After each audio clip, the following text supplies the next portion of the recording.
Hello mga tropa kids, mag-update po muna tayo sa lugar ng Pambansang Museo ng Pilipinas. Nandito tayo malapit po sa Top Avenue, kung saan ongoing pa rin po yung redevelopment po ng ating Luneta at saka Pambansang Museo ng Pilipinas. Dito po muna tayo magsisimula para mag-update ngayong araw ng November 27, 2025, Thursday po. Ngayong araw, ngayong gabing ito. Ayan. Samahan nyo po ulit si JR Doria TV. Alamin lang natin kung ano yung latest update dito sa area po ng Pambansang Museo. Muna tayo ng Pilipinas, din sunod naman po tayo sa Luneta. Tara guys, samahan nyo na po ako. Mag-update po muna tayo dito.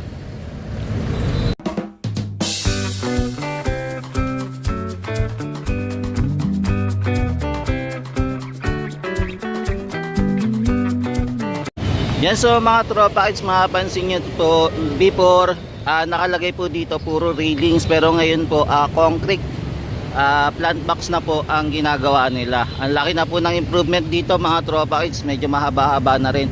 Mukhang binibilisan na rin po nila yung development dito para siguro sa next project po, para kailangan na siguro nilang tapusin. So ito, nakapaglagay na po sila ng plant box dito sa area. Malapit pa rin po sa Top Avenue. Kung matatanaw nyo po yung LRT, yan, 1. Tapos ito po, Top Avenue, medyo traffic po ngayon. Yung pumunta tayo mga tropas dito, hindi pa ganito kahaba yung plant box na ginagawa. Pero ngayon, baka sa susunod makikita na natin, may panibagong gate na po yung gagawin dito sa area. Ayan, sobrang laki na po ng improvement mga guys. Baka siguro sa mga December to, baka matapos na.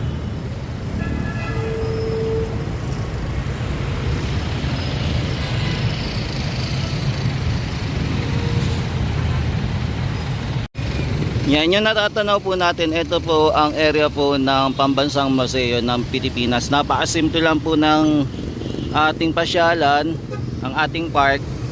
At saka mapapansin nyo po din po na sobrang lawak din. Tapos napaka plain lang po yung area, wala masyadong palamuti. May mapapansin din naman po tayo mga puno-puno dito. Tapos ngayon po yung ating yung museo naman ng Fine Arts po, makikita nyo po makulay naman kung makikita nyo. Ayan, yun po yung ating National Museum of Fine Arts naman. Yan, mamaya lapitan po natin. Yan, meron na din po silang naitayong gate dito, panibagong gate. Pero dito po banda, hindi pa po nila naayos. Kumbaga hindi pa po nila tinatanggal yung harang,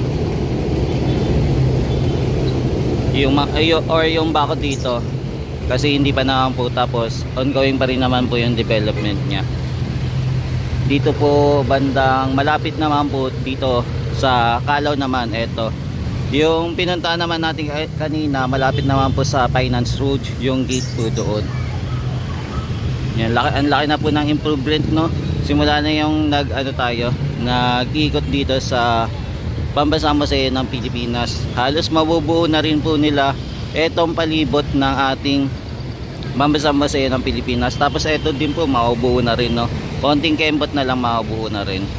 Yan, dito po muna tayo nagsimulang nag-update. Sa susunod naman po, silipin naman natin yung banda naman po sa area po ng Calao naman. Doon naman po tayo mag-update para makita din natin kung ano yung mga ganap din naman po doon, kung ano yung gagawin. Yan, kung kompleto na din po yung ating plant box na ginagawa. Yan, paggambi na rin po, makikita din po natin yung sikat ng araw na palubog na rin po. Ayan, napakasimple lang po dito yung lugar at napakaganda po din. Malamig na din po yung simoy ng hangin dahil na din po, magdi-December na din po. Ayan, napakasimple lang po yung ating pasyalan at ayan, masasabi kong maganda po siya. Ayan, lipat naman po tayo ng ibang area naman para masilip din po natin yung ibang lugar dito ng Pambansang Museo ng Pilipinas. Yan, ito naman po yung makulay na ating National Museum na naging kulay pula po.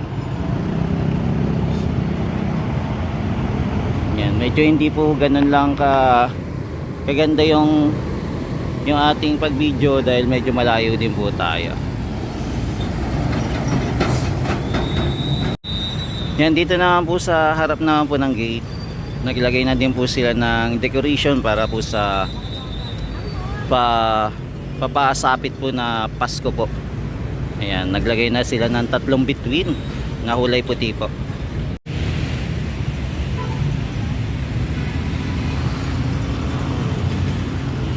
Yun yung ating pailaw dito, hindi po siya ganun kaliwanag, no? Napaka moderate lang po yung liwanag niya. Kaya parang pagdadaan ka pa rin, parang ano, ang dilim niya. Yun, ewan ko sa inyo kung maliwanag mga tropa. Sa kung na-try nyo na pong dumaan dito sa area po ng Pambansa Museo ng Pilipinas.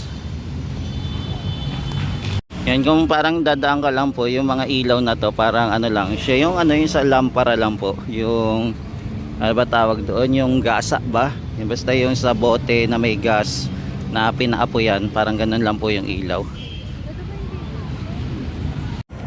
Yan, naglagay na po sila ng mga decoration dito, kaya lang hindi pa po nakapailawan, kaya balik na lang tayo, baka sa aling pagpunta natin dito pinailawan na. Yan, ito din po yung mga decoration natin. Naka-set up na po. Antayin na lang natin kung kailan papailawan to. Balikan po natin, baka pailawan to, baka mga December pa po.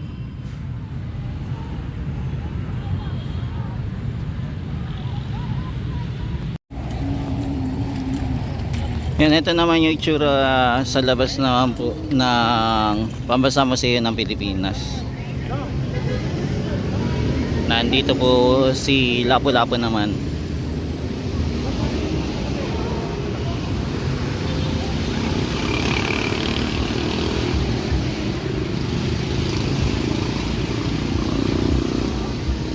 Yan, makulay, maliwanag po dito yung area. Yan, may napapansin din po tayo ibang mga bollards. Oh, kung tama kong bollards po yan, may ano, yung iba po hindi ginagumagana po yung ilaw. Yan, kahit paano maliwanag pa rin po yung lugar niya. Yan, punta naman po tayo sa kabila, sa Luneta na po tayo. Dito naman tayo silip. Dito naman po tayo mag-tour.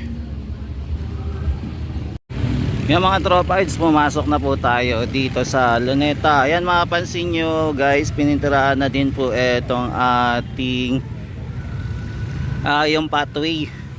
Yung unang vlog natin wala pa pong pintura ito, pero ito napinturahan na. Baka etong pintura din po neto, yung ano, ano ba tawag doon? Yan, baka yung pintura din neto ginamit po nila yung rubberized paint po. Posibleng ito din po yung ano, ginamit. Ayan na, message na lang po kayo kung tama po yung sinasabi ko o mali. Yan, so nakikita natin na yun yung gamit nila. Pero ito kulay ano siya, brown, tama po ba kung brown or gray? Yan, comment na lang po kung malinaw-linaw yung mata nyo. Yan, napinturahan na, konti na lang matatapos na rin po. Etong ating pathway malapit po dito sa Maria o Rosa, yan, street. Yan, nag-update po tayo ngayong gabi at mapapansin din po natin ngayon marami din po naman namamasyal dito sa Luneta area.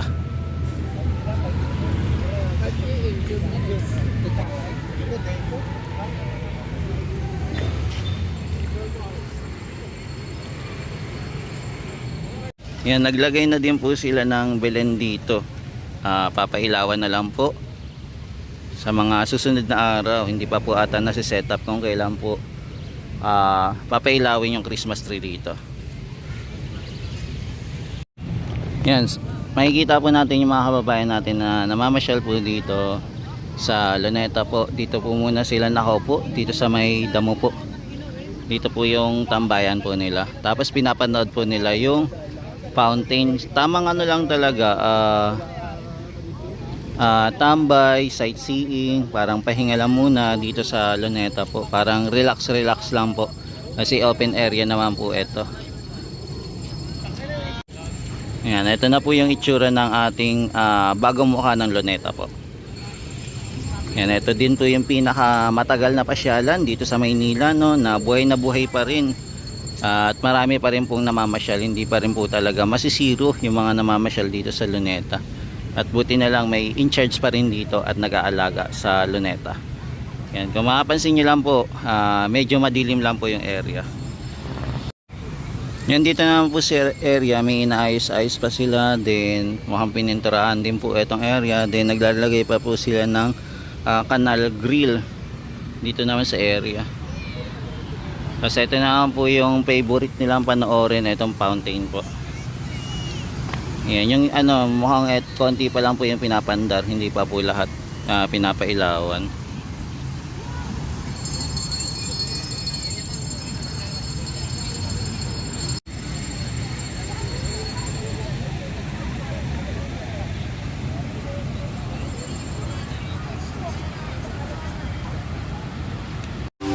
Yan, dito naman po ongoing pa rin yung project dito na ginagawa.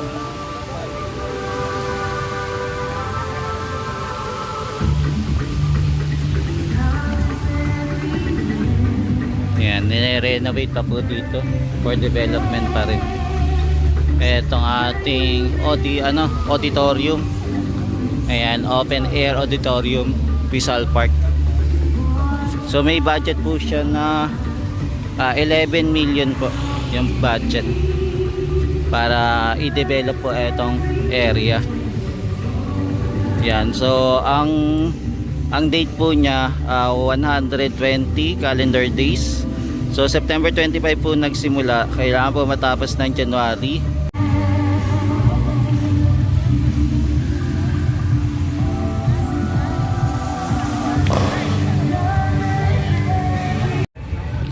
Dito naman po ongoing pa rin yung restoration na ginagawa nila para naman po sa decoration po para sa nalalapit naman po na Christmas. Yan, para po sa December. Mukhang tapos na rin po at sila mag-decoration. Yan, abangan na lang natin kung kailan po ito bubuksan naman sa madla at makakalapit po tayo dito sa giant Christmas tree na ginawa po nila dito sa Luneta. Ayan, may mga decor na po dito. May mga palamuti na po.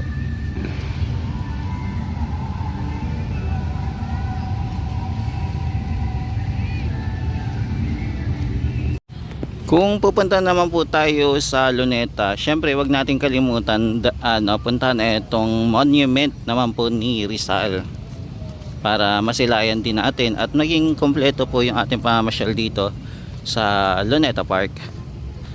Ayan, pwede din po tayo magpa-picture para remembrance din po. Tara, lapitan natin.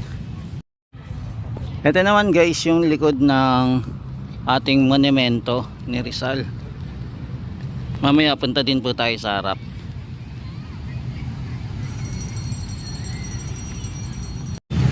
Yan guys, umabot na tayo dito naman sa Ross Boulevard. Pagkatatawid naman po tayo, grandstand na po.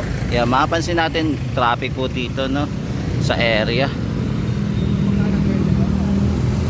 Marami pong sasakyan ngayon.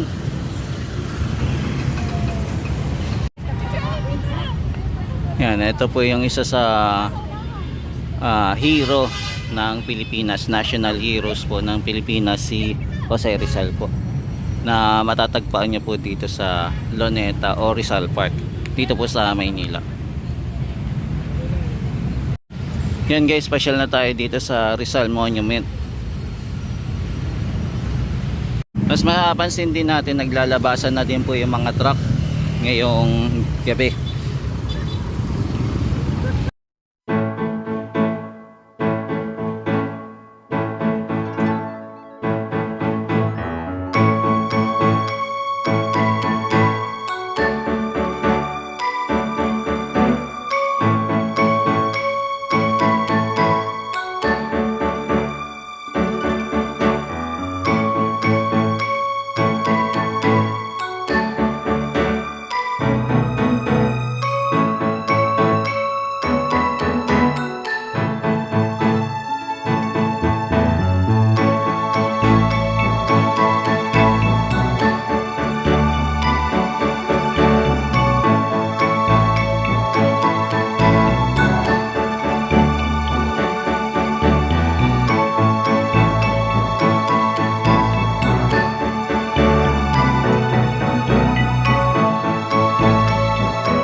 Yan, so mga guys, ito po muna yung ating latest update dito sa Luneta Park. Maraming salamat po sa walang sawang pagsama kay J. Outdooria TV sa pag-update natin dito sa Luneta Park. Yan, balikan po natin ulit itong Luneta Park para alamin naman natin kung kailan po naman bubuksan itong Christmas tree dito sa Luneta Park. Yan, maraming salamat po. God bless. Ingat-ingat po at pagpalain po kayo ng may kapal. Thank you guys. More power sa inyong lahat.